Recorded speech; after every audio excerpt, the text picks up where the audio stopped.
नमस्कार। आज का टॉपिक है यूट्राइन फाइब्रोइड यानी महिलाओं में बच्चेदानी में रसौली का बनना या गांठें या जो ओवर ग्रोथ है, इसके जो लक्षण है, कारण है और इसका होम्योपैथिक उपचार, इन सारे पहलुओं पर आज हम चर्चा करेंगे। महिलाओं में रसौली बनने की समस्या इतनी कॉमन है कि 5 में से 1 महिला को ये समस्या हो सकती है और इसीलिए मैं कहता हूँ कि हर एक महिला को इसके लक्षण की और इसके कारण, इसके निदान की, यानी इसका ट्रीटमेंट पैटर्न कैसे इसका ट्रीटमेंट हो सकता है, इसकी जानकारी होना ज़रूरी है। यह जो रसौली है, यूट्रस के अंदर अलग अलग साइज़ की, अलग अलग नंबर्स में ये रसौलियाँ देखने को मिलती है। जनरली ये जो रसौलियाँ हैं ये नॉन कैंसरस होती है, यानी ये मैलिग्नेंट या फिर कैंसरस नहीं होती है। रेयरली हम देखते हैं कि 10,000 में से 1 महिला को ये जो रसौलियाँ हैं वो कैंसर में तब्दील हो सकती है, यानी 10,000 में से 1 महिला को ये जो रसौलियाँ हैं वो कैंसर बन सकती है। अब बात करते हैं इसके जो टाइप्स की। तो इसकी जो कैटेगरी है, यूट्रस के अंदर किस जगह से ओरिजिनेट करते हैं, किस जगह से ये डेवलप करते हैं, तो उसके आधार पर इनको कैटेगराइज किया है। तो सबसे जो मेन, जो सबसे कॉमन टाइप है वो इंट्राम्यूरल फाइब्रोइड। इसमें क्या होता है कि जो रसौली है या फिर जो फाइब्रोइड है, they develops within the muscles wall of uterus. वहाँ से ये डेवलप होते हैं, जो इसकी बीच वाली सतह है वहाँ पे बनते हैं। ये सबसे कॉमन होते हैं और छोटे से साइज से 1 mm से ये मटर के दाने जितना ये साइज हो सकता है।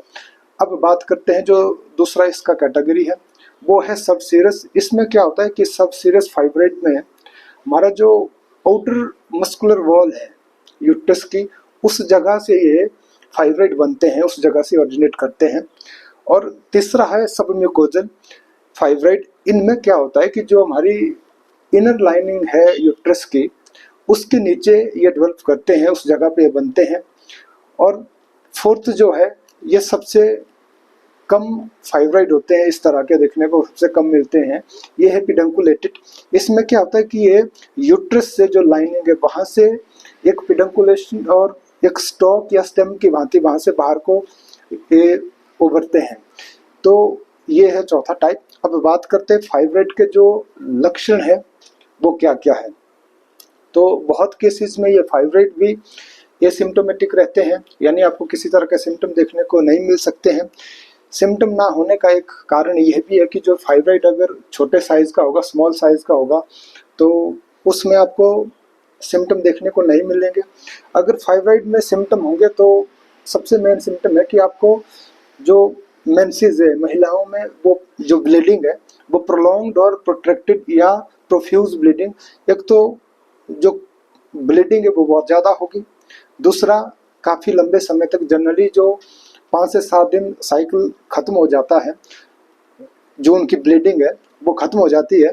और इसमें क्या है कि 10 दिन तक, 2 वीक्स तक ये ब्लीडिंग कंटिन्यू बनी रहती है। और साथ के साथ इंटरमेंस्ट्रुअल ब्लीडिंग इसमें देखने को मिलती है, यानी आपका जो पीरियड है वो रुकता है, फिर से शुरू हो जाता है, और फिर से रुकता है, फिर से शुरू होता है। ये एक पैटर्न है, वो चला रहता है।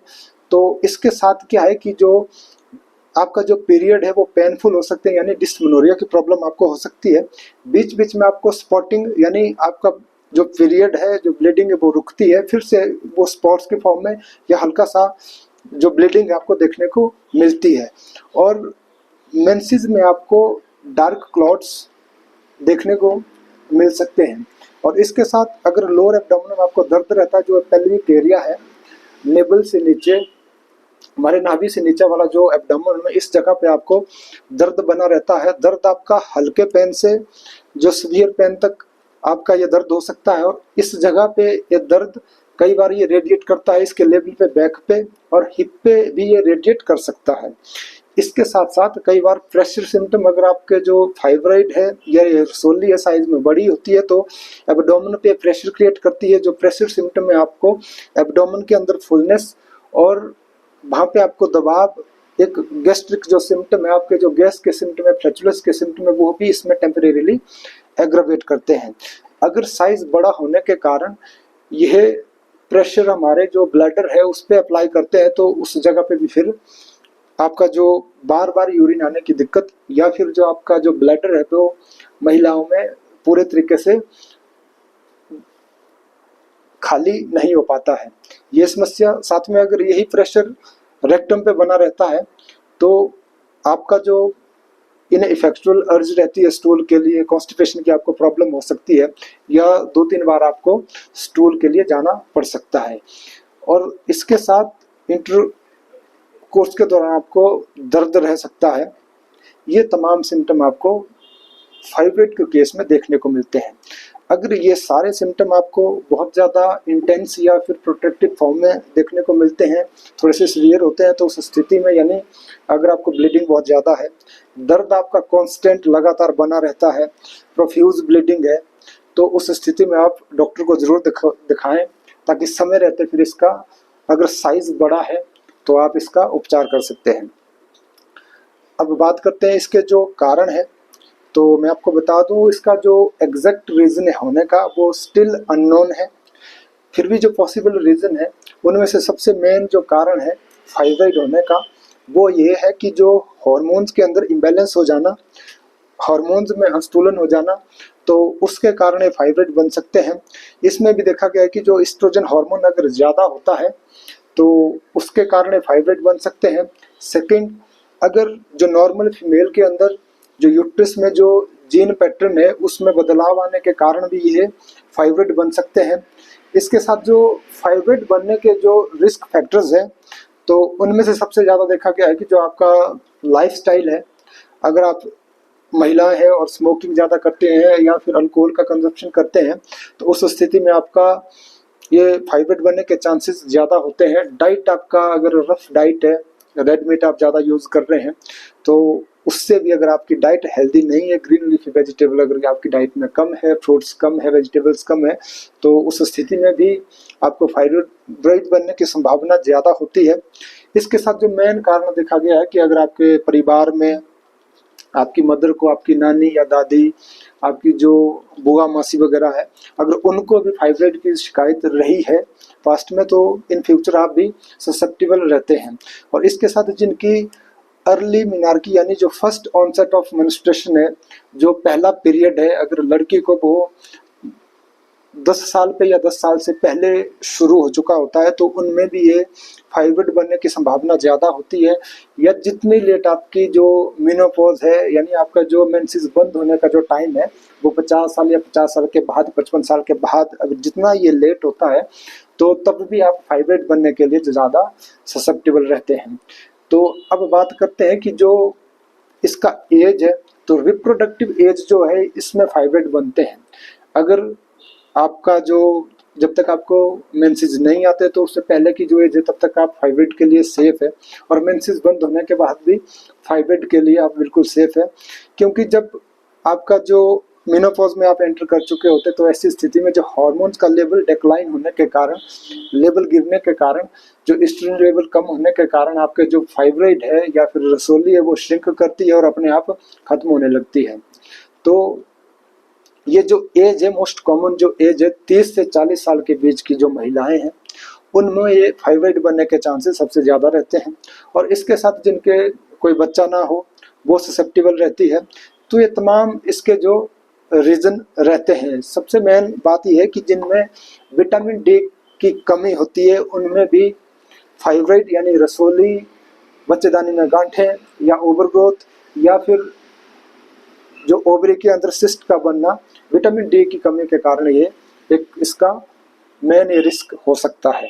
अब बात करते हैं इसका जो कॉम्प्लिकेशन है, अगर फाइब्रॉइड जिन लेडीज़ को होते हैं तो उनमें क्या क्या कॉम्प्लिकेशन हमें देखने को मिल सकती है। तो सबसे मेन कॉम्प्लिकेशन ये है कि फाइब्रॉइड अगर साइज में बड़ा है तो इसके कारण आपको कंसीव करने में प्रॉब्लम होती है, और सेकंड अगर कंसीव होता है तो आपको एबॉर्शन या फिर मिसकैरेज की संभावना ज़्यादा बनी रहती है। और अगर प्रेगनेंसी हो जाती है तो ऐसी स्थिति में आपका जो बच्चा है वो अच्छे से ग्रो नहीं कर पाता है, क्योंकि जहाँ पे बच्चा ग्रो करना यूट्रस के अंदर, वहीं पे फिर अगर ये रसोली होगी तो उसको सफिशिएंट स्पेस ना मिलने के कारण उसकी जो नॉर्मल ग्रोथ होनी होती है तो उतनी नहीं हो पाती है। और सेकंड, इसके साथ अगर आपको लगातार बहुत ज़्यादा ब्लीडिंग होने के कारण या फिर लंबे समय तक ब्लीडिंग होने के कारण आपको एनीमिया की दिक्कत, ब्लड लॉस के कारण आपको खून की कमी हो सकती है और इसके कारण आप में थकान और फिर वीकनेस या कमजोरी, ये सारे आपको जो सबसे कॉमन इसकी कॉम्प्लिकेशंस के रूप में आपको देखने को मिल सकती है। अब बात करते हैं इसका जो होम्योपैथिक ट्रीटमेंट है। तो साथियों मैं आपको बता दूं, फाइब्रॉइड के लिए जो कॉन्स्टिट्यूशनल ट्रीटमेंट है वो सबसे बेस्ट है। इसके लिए आप एक अच्छे होम्योपैथिक डॉक्टर से मिलिए, वो डिटेल में आपकी केस टेकिंग करेगा। फिजिकल सिम्टम, जो मेंटल सिम्टम है, मेंटल जनरल है, सबको ध्यान में रखते हुए जो आपकी फाइब्रॉइड की हिस्ट्री है, कितना साइज है, कितना इसका कितने नंबर्स है या किस जगह पे यूट्रस के अंदर बना है, तो इसके आधार पर आपकी ये ट्रीटमेंट शुरू होती है। और इसमें पूरा आपका जो कॉन्स्टिट्यूशनल ट्रीटमेंट है, जो आपकी सर्कमस्टेंसेस आपकी लाइफ से रिलेटेड रहे, आपकी अपब्रिंगिंग कैसे रही है, तो इसकी पूरी डिटेल में आपकी केस टेकिंग करने के बाद जो भी आपके लिए सिमिलिमम फाइनल होती है, तो यकीन मानिए ये सबसे बेहतर मेडिसिन आपके लिए रहती है। इससे न सिर्फ आपका फाइब्रॉइड ठीक होगा, बल्कि जो बार बार फाइब्रॉइड बनने की जो टेंडेंसी है, बार बार आपको रसोली या यूट्रस के अंदर गांठें बनने की जो संभावना है, वो भी इससे बिल्कुल ठीक हो जाती है। अभी मैं आपको जो मोस्ट इंडिकेटेड होम्योपैथिक मेडिसिन है उनके नाम बताऊंगा। इसकी जो सिमिलरिटी है, साइंस है, किस तरह की सिम्टम्स में हम किस तरह की होम्योपैथिक मेडिसिन को यूज करेंगे, वो हम अगली वीडियो में देखेंगे।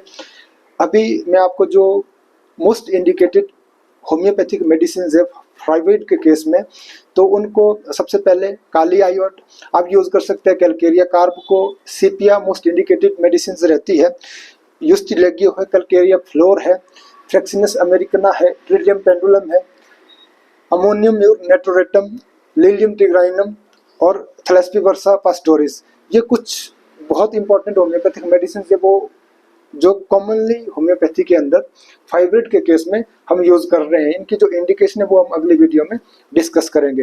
वीडियो एंड करने से पहले आपसे निवेदन रहेगा साथियों, हमेशा आपसे निवेदन रहता है, मेरी वीडियो को आप ज़्यादा से ज़्यादा सब्सक्राइब करें, लाइक और शेयर करना भी ना भूलें। Thank you.